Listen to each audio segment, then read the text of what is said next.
It is time to hear the second thing about what we need to do. Check this out. Here. More and more so-called never-Trumpers are considering either endorsing some Democrats or forming a new party. To that end, the Renew America movement is a group of high-profile lawmakers working to elect candidates who denounce political extremes. So you both co-author a new piece for The Times entitled, "We Are Republicans. There's only one way to save our party from pro-Trump extremists." Governor Whitman, what is that way forward? Well, that way is to support those candidates who stand up to the big lie, who believe in democracy and the rule of law, whichever side of the aisle they appear on, whichever side of the ballot.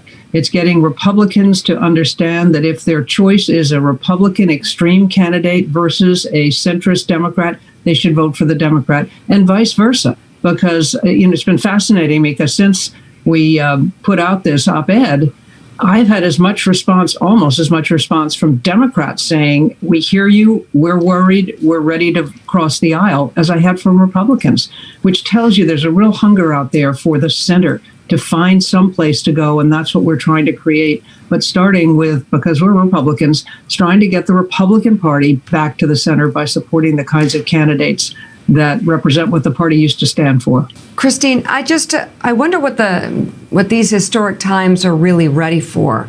Forming a new party that includes Democrats and Republicans, or Republicans taking their party back? Because I feel like the Republican Party has been stolen. Am I wrong? No, you're right. And we're going to try to get the Republican Party back, but we're going to watch these 2022 elections very, very closely. And I believe we are at a point where this time a third party could work. The problem is you have so many barriers in the states and at the federal level in order to, for instance, to get into the sanctioned presidential debates, which really give you the earned media that you need to be a credible candidate.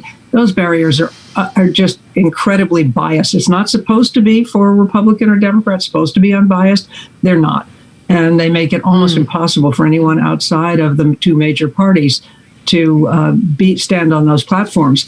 But we can do it. And it's going to take an awful lot of work, but we're ready to do that because I believe I can speak for, I'll let Miles speak for himself, but for many of us, we're really concerned about our democracy. So Miles, who are the renewers and how are you getting them on board? What makes this different? I know there's lots of, subsets of groups that are just despondent, quite frankly, about the state of the Republican Party. Who are you getting on board, and how are you galvanizing this movement to get out into the forefront? Well, galvanizing it is actually the easy part. A lot of these people view what's happened to my party, the Republican Party, that it's become a party of Muppets, except I don't remember the Muppets ever trying to overturn democracy. We saw how farcical it was yesterday when Donald Trump urged Republicans to not vote in 22 and 24. So that's something that's probably going to make Maya and the governor's job easier. But what we're doing is we're pulling together a coalition in what we call coalition campaigning. We're having Republicans reach across the aisle to Democrats and vice versa to support this cohort. Now, what we've identified is a group of Republicans, independents, and Democrats that we see as unifiers. And we are calling on them, and by we, I mean the 150 former Republican governors, senators, congressmen, cabinet secretaries that are behind the Renew America movement.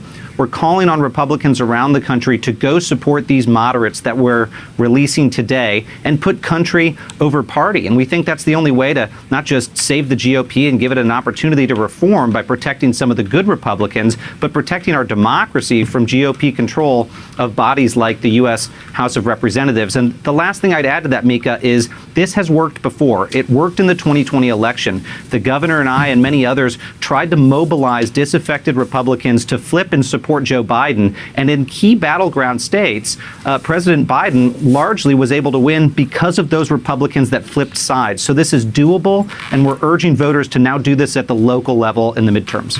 A lot of those people who are not speaking up are not happy with where they are, but they don't feel anyone has their back. And what we're looking for is those that have at least indicated that they work across the aisle. They really want to put an end to this undermining of the public's confidence in our electoral system. And that's what's really scary. But so that's why we're reaching out to Democrats saying, vote for the centrist Republican, and Republicans vote for the centrist Democrat, because we feel very strongly that we can't, if you have both houses, if they flip, even if the House flips, that's going to be dangerous for us, because you're right. Those who continue to self-identify as Republicans for the large part, I mean, there's some like Miles and myself who are still hold the Republican label and are not Trumpers. They are Trumpers. As she said, they are Trumpers. Anyhow, I want to read a part how they started their article. It said as follows. After Donald Trump's defeat, there was a measure of hope among Republicans who opposed him that control of the party would be up for grabs and that conservative pragmatists could take it back. But it's become obvious that political extremists maintain a vice-like grip on the national and state parties and the process for fielding and championing House and Senate candidates in next year's elections. Now, I want to point something, because these are bona fide Republicans, and they just can't feel it fit to just say the party that has gone bat, you know what, crazy is the Republican Party. They don't want to quite say it, so they try to equate the extremes of both parties as if AOC and Ilhan Omar, as if those are extremes. They're not. They're progressive. But anyhow, we'll give them that, because again, your enemy is your enemy. The enemy of my enemy is my friend. So rational Republicans, continuing, rational Republicans are losing the party civil war, and the only near-term way to battle pro-Trump extremists is for all of us to team up on key races and overreaching political goals with our longtime political opponents, the Democrats. So here we are, solid Republicans saying, in order to save the nation, we have to go Democrat. We spend a lot of time deconstructing the news, trying to parse it into a form that everybody can understand. We try to find those little nitpicks where it flies above the fray, etc. If you really like these videos that we do, I want to ask a big favor. Please go ahead, number one, subscribe to our channel, and number two, please join if you can. Thank you so kindly for watching. Keep watching. Please remember to share. We must populate the entire internet with our progressive message, a message that we know is what most Americans say that they want. So help us, please join.